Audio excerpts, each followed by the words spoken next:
Welcome to Creating Woot. Today, we're going to talk about the advantages we have as small creators. One of the beautiful things we have as small creators is our ability to pivot. A lot of times, we really kind of lock ourselves down and think, oh, I've decided what my niche is. I've got to stay in that if I want to build an audience and grow. And that is good, solid advice. It's good thinking, and it's good you're thinking that way. However, don't cause that to lock you into a box. As a small creator, you have the flexibility to experiment and to get outside the lines. Maybe something that a big creator doesn't have. For example, one creator that I love to watch is Jenna Phipps. Now, about 2 years ago, she switched from crafting content to her home improvement content. And throughout this entire switch, she has grown from, I think when I started watching her, she was about 700,000 subscribers, and now she's 1.4 million. So in 2 years, she's doubled her audience. And if I remember right, I think she started her channel like 2018, 2019.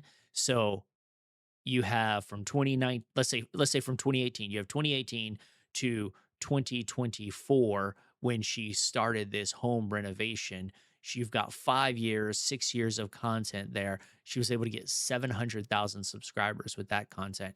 And then she pivots to this home renovation channel and she gets 1.4 million subscribers. So she doubles in just 2 years. But here's the question. Can Jenna Phipps ever go back to her crafting content? As a large creator, is she locked into now home renovation to keep her large audience? And the reason I asked that question is because if you go back, I went back and looked at her videos, all of her videos that have over 700,000 views, and she's got a lot of them. I think it was like 60 videos. Only 8 of those are from her crafting content. That's what, 12%? Like 12% of her content that has over 700,000 views is from her old content. Everything else, 52 videos over 700,000 views, are all about her home renovation content. Now, maybe it takes her another year to complete her home, but once that's done, what has she grown to then? Could she be at 2 million subscribers? Can she at that point go back to her crafting? And if she did, what would it do to her channel? Think about those decisions that she must be thinking about because I know she's got to be thinking about it now. And she's a rock star. So I'm sure she'll figure out a way to make it work. But the point is, she made a pivot at 700,000, and it's likely that she can't pivot back, not and keep that subscriber base, not and keep that momentum. So that's the thing. That's the difference between a large creator who makes a pivot and a small creator who makes a pivot. If a small creator like us, if we make a pivot, we might lose 2 subscribers, 20 subscribers, maybe even 200 subscribers. But in the scope of 2,000 to 5,000 subscribers, losing that kind of subscriber count isn't going to hurt you. It isn't going to kill your channel. It isn't going to drastically affect the bottom line of any kind of revenue you're getting. So we do have this power to pivot. And that's a good thing for us to keep in mind.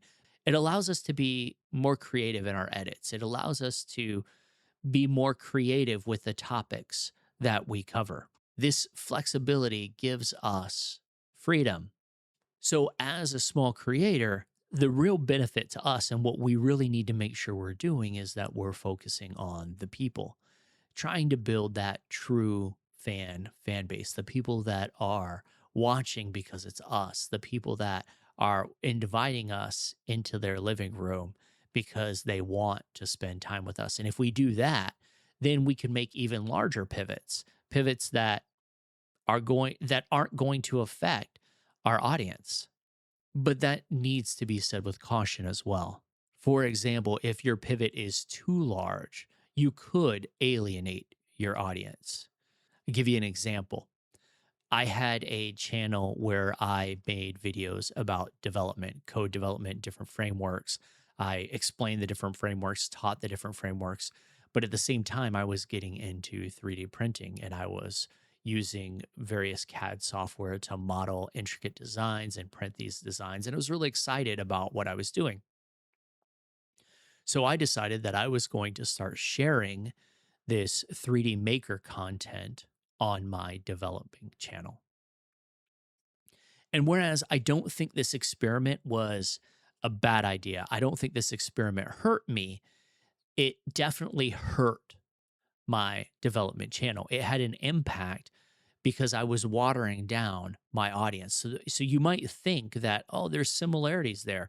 You know, you're writing code, you're designing things in CAD software. That seems like it would be of interest to technical minds and that's kind of what I thought. But the reality is it wasn't. The 3D printing content that I was doing initially didn't do very well, but then it started doing better and I started getting a few thousand views from it. At the same time, it was having an impact on my developing content that I had made on my developing channel that had been growing, was evergreen content, if you will, now began to start to plateau. And I realized I had pivoted too far away from my core audience. So, what did I do in that instance? Well, I delisted every 3D printing video that I made. Then I created a 3D printing channel, a maker channel, as it were, and I listed all of those videos and had them come out once a week, a new video from that catalog of videos that I had already created. So, what was the result? What ended up happening? The first video I posted on my developing channel only got about 550 views. On my 3D printing maker channel, it broke 20,000 views. At this point, it's still my most watched video, and it still brings a consistent 100, views every day. So, what's the lesson here? What did I take away from this? It's not wrong to pivot, and I learned a lot. In fact, if I hadn't made that pivot on my development channel, I probably would have thought the 3D printing space, the maker space, is overcrowded and there's no way I could break into it. There's not room for a new maker creator. But by releasing it on my dev channel, I realized there is room. And I was able to spin up a new channel. And that channel is actually growing really, really quickly, much faster than my previous channels. Now, that could be because I know more about YouTube today than I did when I started my developing channel. And I know more about content creation today than I did before. And I'm sure that plays a factor into it. But keep in mind, most of these videos were made when I didn't know as much. They're just reposted a year later. So, what's the difference? The difference is I wasn't watering down my audience. The difference is I was targeting those videos to the people that want to see them. Now, you might be thinking, wait a second, you're talking about being willing to make pivots, and now you're acting like you're not pivoting. No, that's not the case. I did pivot. I pivoted on my development channel. Did it help me on my development channel? No, no, it didn't. But it did help me see that there was an audience that I could target. So that experimentation did help me grow as a creator, and it did help me grow my audience because now I have an audience that's interested in development and I have an audience that's interested in creating. And it just so happens that even though I've spent 3 years trying to develop an audience, 4 years trying to develop an audience about writing code, I've only spent 3 months trying to develop an audience about 3D creating. And now my 3D creating audience is larger than my code development audience. So I'm glad I made that pivot. And so that's the point of today's podcast. That's what I want you to take away. Don't be afraid to make the pivot because you're going to learn something. You're going to have something that you take away from it. One recommendation I would make is be careful about how large your pivot is. I don't necessarily think it was a good idea anymore for me to pivot that large on my development channel. I should have just spun up a different channel because it was in a completely different niche. But if you just want to test the waters, do it. Absolutely. Because I don't think I would have created that 3D printing channel if I hadn't tested the waters.